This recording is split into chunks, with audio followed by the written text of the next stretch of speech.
The slow, brutal train wreck that is Meghan Markle's career, still ongoing and still getting worse, as With Love, Meghan is airing on Netflix and more people are criticizing it. I don't imagine she's taking it well, but it appears that her estranged father has now joined the chorus of haters. I did not expect this massive twist in her story. They haven't spoken in years. She actually cut off her relationship with her father right as soon as she got married to Prince Harry because he failed to show up to her wedding after having 2 heart attacks. Literally like the day before he was hospitalized. Are we missing information? Like, that feels like one of those stories that's so bad that I feel like they're leaving out details. We'll get into it. The Daily Mail released an exclusive interview with her father, Thomas Markle, regarding the reception of her new Netflix show. 7,000 miles away from Harry and Meghan's enclave in California sits 80-year-old estranged father Thomas Markle, whose mother, Doris, is the grandmother Meghan so lovingly refers to in her new Netflix series. Thomas Markle says that while Doris, who died in 2011 at age 91, adored Meghan, she would be spinning in her grave at some of her granddaughter's latest claims. One of them being that she's wholly rejected the Markle name. She is insisting, quite rudely actually, that everyone refer to her as Meghan Sussex instead, even though she has abdicated her role in the royal family. She wants to be referred to that way to honor her little family, not her extended family. Mm-hmm. And she rudely castigated Mindy Kaling for referring to her as Meghan Markle in a very awkward moment in the show that I was surprised even made it in the final cut. It makes you wonder how much they even had left to cut out. Like, if that had to be in there, like, how does this not end up on the cutting room floor? And it makes me wonder, actually, if the people putting this show together did not have Meghan Markle's best interests at heart and wanted her to come off as out of touch and mean. Because they're placing so many awkward moments in the show that make her look terrible. It's like how they make the Kardashians look a specific way in the show. They know they look that way in the show. Speaking for the first time about Meghan's latest foray into show business, Emmy Award-winning Thomas Markle told the Mail on Sunday, quote, "My mom loved Meghan very much, but she would be disappointed to hear that Meghan no longer wants to use the name Markle. She would be my mother was proud to be a Markle, so am I. Meghan never had a problem with the name until she met Harry." He says, "Now I have to say, I'm Meghan Sussex's dad." So this is where they clarify the breakdown of their relationship. Mm-hmm. Mr. Markle was cut off by Meghan Markle after suffering 2 heart attacks on the eve of her wedding to Prince Harry in 2018. She says, they had Thomas Markle's comment, "I still don't know why she dumped me.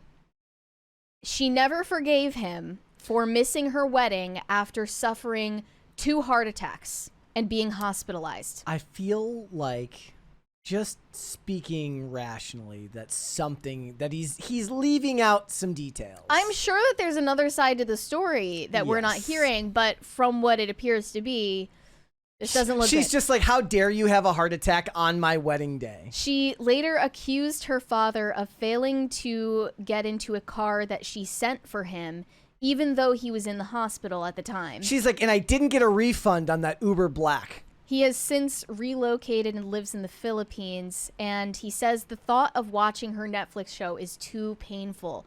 Quote, "I haven't seen the show, but I have seen a ton of clips and read many stories. I might sit down and watch it one day, but I'm not sure." It would be funnier if you watched it and just criticized the lighting. Yeah, because that's why he's an Emmy Award winner. Yeah, he worked in show business for a long time doing photography and lighting on, like, soap operas and random shows. I love it. Yeah, he also raised her on these types of Hollywood sets. I wonder if he was like, I wonder if she's like, "Dad, I'm going to be a briefcase girl." Yeah. And he's like, "Yes, this is your ticket to stardom." So begins her obsession with being a star, I think. See, maybe that's what she should do. She should get a briefcase sponsorship. If she had the humility. Yes. You know? Samsonite. I was way off. Thomas Markle believes his daughter comes across as inauthentic in the show. He says, cooking shows are horrendously boring unless the presenter has a passion for it. You have to be authentic to hold people's attention. When you're stuffing the turkey's ass, it has to look like you're having fun doing it. Unfortunately, Meghan has never been authentic. She has to think about everything. She's not spontaneous. Everything she says is pre-planned and rehearsed. It makes me laugh because I know all of her looks and expressions. I know when she's faking it for the cameras. She's trying so hard to be perfect that she tenses up every time the camera is on her. The best cooks are funny. They mess up. They're human. She just wants to be perfect. It's sad because she's trying so hard to stay in the limelight. Yeah. So even he notices the idiosyncrasies and the way that she acts when she's on camera versus in real life. That tells me that she was better off remaining in the actual profession of acting rather than doing something as a lifestyle brand or anything that's supposed to involve your supposed authentic self, which, let's face it, most people who do content like that, it's not really their authentic self, at least not entirely. Yeah, but Rachel Ray and Ina Garten, they're better at acting authentic, I guess. And that's a skill Meghan hasn't developed yet. The best social media influencers balance the ability to feign authenticity with a just insane willingness to overshare. Yeah, the new generation of that type is Rosanna Pansino. Yes. She is like baking on her YouTube channel and talking about how she smoked her dad's ashes. Like, people show up for that. That is a brand. Yep. At one point, Meghan claims she was a latchkey kid who grew up eating TV dinners. This is where Thomas Markle claims... He's like, sorry, I was working. Yeah. I was busy making sure there was food in the microwave. Well, he actually says that there are a lot of inconsistencies and she's telling lies about her childhood to seem more relatable or like she grew up in a more humble circumstance than she did. They actually grew up with plenty of money and never struggled, according to him. And it's because he worked in show business on multiple jobs at a time.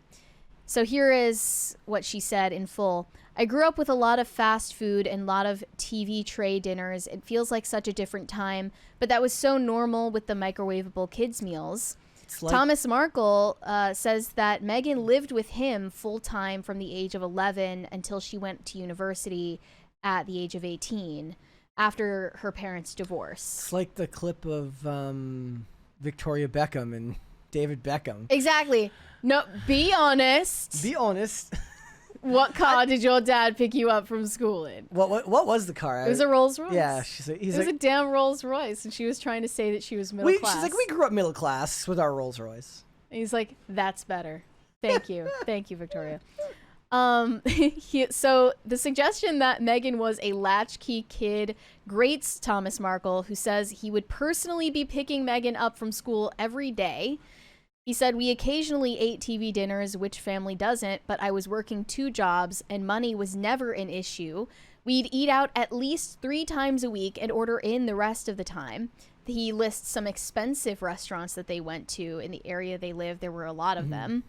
But most of the time they would go out. He said after school, I'd pick her up myself. We'd go out to eat, or I'd send a car to bring her to the set that I was working on. Yeah. She grew up on the sets. She was never a latchkey kid. We lived in a great area packed with restaurants, ate out all the time. On weekends when I wasn't working, I would take her to a dance class and invite her and all of her friends out for meals. So she's telling this story of the relatable, American middle-class life, which she didn't have. Which is antithetical to the idea of authenticity. It's actually, like, if you really think about it, she got her heart set on this specific narrative around her childhood when the life she lived is actually more interesting because it's less relatable to people. Like, people are would be more interested to hear about the life of somebody who grew up in such a unique family where the father worked in a profession that most people just aren't ever going to be involved in. Yeah. Like, tell stories about being sent a car to go on set. Right. Like, I just think about the way that Gigi and Bella Hadid were raised. They have never pretended that they grew up in a normal way. Yeah. Like, you can sell yourself on your personality and who you actually are without being relatable. Yeah. There could be someone who, you know, no one's ever met anyone like them before, but there are still aspects of them that draw people in, and I guess she just doesn't have those. This part, I disagree with her dad. He says that she should focus her show on helping middle-class women make food in a way that is, like, within a budget. Cooking dinners in a budget. I was like, no, actually, she doesn't look relatable. You would have to be a Rachel Ray looking person to do that. Yeah, like, lean into the fact that you're an elitist. Yeah. Don't pretend not to be. Have all the edible flowers you want. But then he criticized her for making this spaghetti recipe. She calls like one pot spaghetti. And everyone's been clowning on her for it. Mm-hmm. And I also want to defend her on this. So she fries vegetables, adds raw spaghetti into the pan, and then adds water after, and then puts the lid on. I've done this before. If you toast those noodles before you put in the water, it just adds like a nice texture. I think she's right on point with that. You know who's somebody, an actress who does this stuff and went into this realm is Tiffany Amber Thiessen. She does a lot of like, her. She's, Let me look her up. I know her she's from Saved by the Bell, but she's also from White Collar. Oh, that's right. She's also from White Collar. And she does a lot of cooking content now. Yeah. But she looks like she looks like a Rachel Ray. Right. Like, she looks like a lady who likes to cook and does. That's all I'm saying is like, maybe you don't need to make the affordable meals because you don't look like a person who cooks affordable meals. Yeah, no, I would happily watch a show about Meghan Markle's tea parties with celebrities. It doesn't have to be relatable for me to enjoy it. Now, another person who agrees with Thomas Markle on all of these points is a celebrity chef that, I kid you not, is named Jameson Stocks. I cannot believe this person exists. He criticized With Love Meghan in an interview, calling it terrible, everything. The music is slow, it's lethargic, painful to watch. He said, I think she should go back to acting. She's a good actress, in real life or on screen. People should stick to what they do best. And he says that after making those comments, Meghan Markle's army of fans came after him and launched death threats his way, which left him utterly floored. I don't know if I believe this. I don't know if I believe that Meghan Markle has more fans than the deranged women that were in that selfie with her. Yeah. At the New York launch party. Those 12 women? Those like 12 women are the only Meghan Markle fans that exist. No, I'm in my perspective. Look, there's already who are these people? There's plenty of people who got involved with her because of because people follow the royals, right? Yeah. Like, I'm sure some of them defend her. I feel like she's been kind of universally hated since... The fans of the royals probably hated her, but... Yeah. Yeah. But then Americans who don't care about the royal family were more amenable to her. She was very, For a while at least, not anymore. She was very popular in Suits. I'm sure some of them followed over there. Women love to follow other women who do lifestyle content, even if apparently it's bad. Mm-hmm. So he says to the Post, I started getting death threats and all sorts of nasty messages. And I'm thinking to myself, I've not gone in on somebody personally here because that's not something I do and would not do. It's something that's just not in my nature, to be honest with you. He says there are hundreds of hateful messages he's received. And then all of a sudden I'm getting death threats and I'm thinking, what the hell is going on here? I have nothing against Meghan Markle. I never personally attacked Meghan. I never once did that and never would. I have zero interest in anything to try and bring her down. My only interest was I didn't like the show, and that was it. He's like, look, when you start making bad food shows, this is where I draw the line. It's quite literally his business. Yeah. And then I also saw a piece from Maureen Callahan, who is a columnist at the Daily Mail, titled, In Mean Girl Meghan's new Netflix show, rage seems to simmer just below the surface, threatening to boil over and expose humiliating truth. Love it. I just love the drama of it all.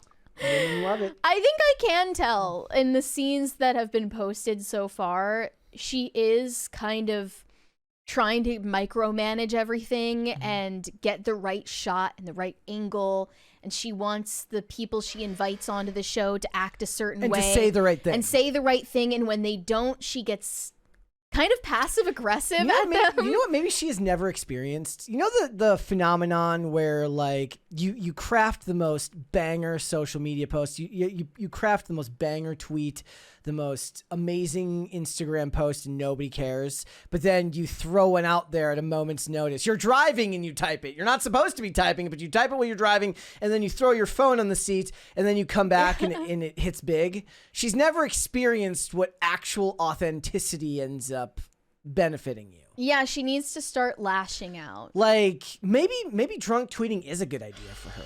Maybe she needs to like go the Roseanne Barr avenue. The Ambien, just like the go on Ambien, Ambien. Yeah. Say what you need to say. Have a total crash out. Yeah, I mean, the problem is though, is that would like be more real that's a than lot any of easier this. to do when you don't have like $20 million deals with companies. Right. Like you can do all of that before you get the $20 million deal. And then ideally the $20 million deal that you get is akin to your personality, but she got the $20 million deal on a personality that isn't really authentic. So she's kind of trapped. Well, the naysayers are claiming Meghan Markle is doomed with Netflix. They're not going to renew her show or do any more content with her. But ironically, I think it's Meghan Markle's army of haters that is keeping her relevant and contributing to her success.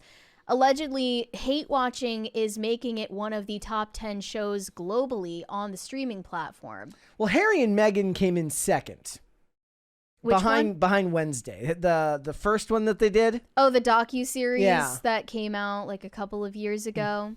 That was really highly rated, but the cooking show is still making the top 10 globally and in America and Britain despite negative reviews. So really, her haters are her biggest fans. It's time for her to just lean into it and you know, maybe just lean into the worst aspects of the personality that she's trying to hide. Like Mindy Kaling says something she doesn't like. She's like, "Will you shut up?" And then put that in there. You're lucky to be here.